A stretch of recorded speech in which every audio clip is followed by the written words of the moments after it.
Dažnai įmonės tiesiog negali darbuotojų darbo nutraukti, sustabdyti linijos, kaip pavyzdys, ir tiesiog negali darbuotojų išleisti tos mokymus ar į studijas.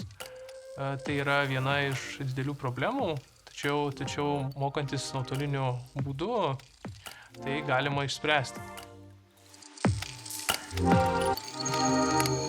Esmė, kad šita programa yra apie tai, kad mes žinotume ir gebėtume organizuoti nuotolinį mokymosi procesą, kas yra gerai, nes įmonės, kurios yra pasirengusios ugdyti ir ugdo savo darbuotojus, net ir dabar naudoja ir turi nuotolinio mokymosi sistemas, tad žmogus, kuris gali tai valdyti, gali tai ruošti, yra nepakeičiamas šiuolaikiniam pasauliu.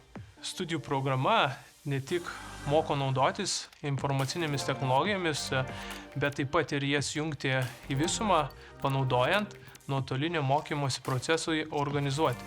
Pabaigus šį magistrą atsiveria naujos karjeros kryptys, tokias kaip IT projektų vadovas, švietimų technologijų specialistas ar e-mokymosi sprendimų kūrėjas.